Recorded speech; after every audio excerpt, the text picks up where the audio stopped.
Men aytgan bo'lardimki, kim mana shu masalalarni o'ylab yurgan bo'lsa, o'zingiz axborot qidiring. Siz kimdandir axborot so'radingiz, bu yaxshi, lekin mana men ishonadigan odam mana shunaqa axborot berdi, lekin o'zim mas'ul bo'lib, o'zimning hayotimga mas'ul ekanman.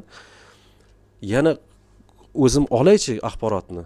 Boshqa tarafning axborotini ko'raylik. Yevropadan axborot olib ko'ring, O'zbekistondan olib ko'ring, qonunchilikni o'rganing, hammasini taroziga qo'ygandan keyin buni 5-6 kun o'ylanib yurgandan keyin asta undan ma'lum bir haqiqatlar chiqishni boshlaydi. Yana bir marta takrorlayapman azizlar.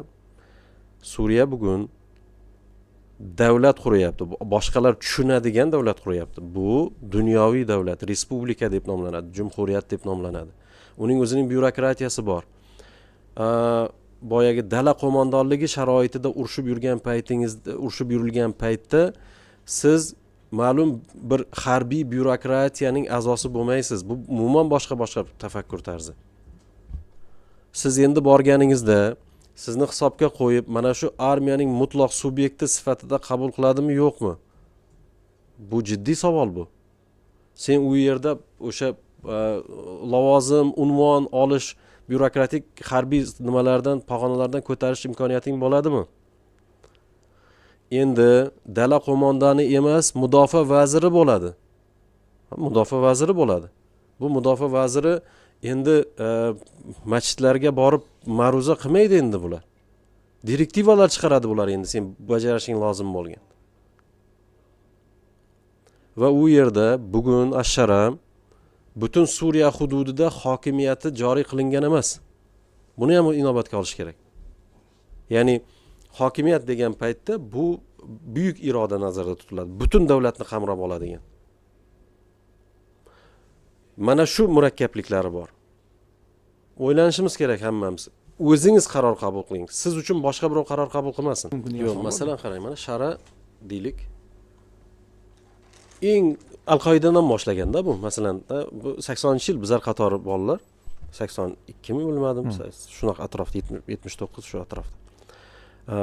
O'sha arab bahori paydo bo'layapti. Bu men o'sha arablarga, davlatimga xizmat qilishim kerak deb o'sha nimalarga qo'shilib ketyapti va bu o'sha mana shu sharoitlarda umuman davlatlar qanday bo'ladi, qanday bo'lsa biz muvaffaqiyatga erishishimiz mumkin, oyoqqa turishimiz uchun nima qilishimiz kerak degan narsalarni tabiiyki o'ylagan. Shuning uchun ham Al-Qoidadan chiqib ketib, undan keyin o'zining tashkilotini tuzib mana shu narsalarni siyosiy rahbar o'ylangan baribir. Fikridan o'tkazgan. Endi savol, agar mana shunday davlat qurish imkoniyati bo'ladigan bo'lsa, u konstrukt O'zbekistonda ham bor. Deyarli farqi yo'q. Bizlarda din bilan bog'liq muammolar bor, lekin bu o'tkinchi. O'zlarimizda harakat qilaylik. Agar Ash-Shara shunaqa davlat qurib, uning nimasida qilib, biz o'zimizda tayyor-ku.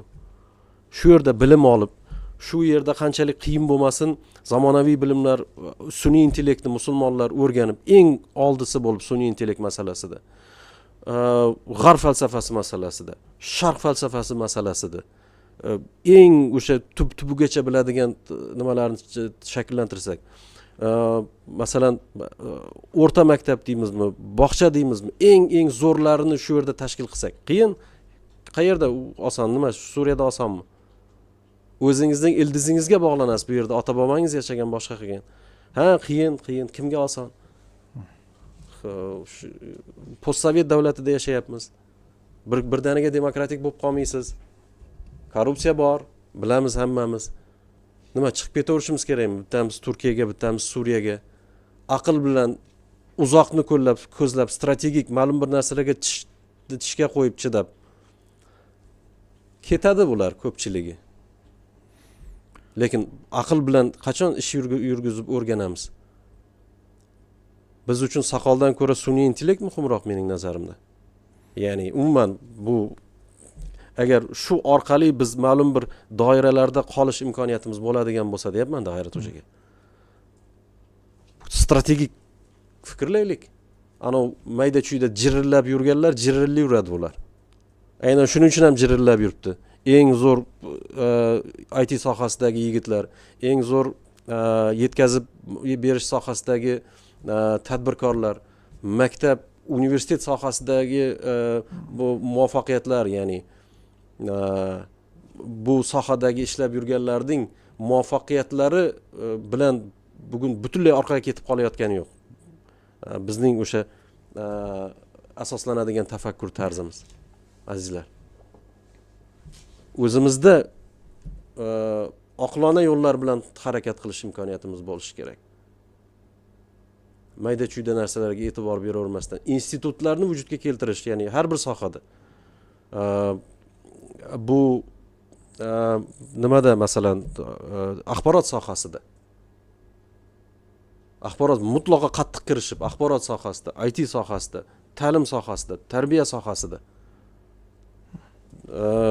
falsafa sohasida, falsafa juda ham muhim mavzu. Bizda bu juda mana shu masala bizda muammoda. Va ketish yechim emas. Ketsangiz ketaver deydi. Ketsin deydi, borib o'lib ketsin shu yoqda deydi.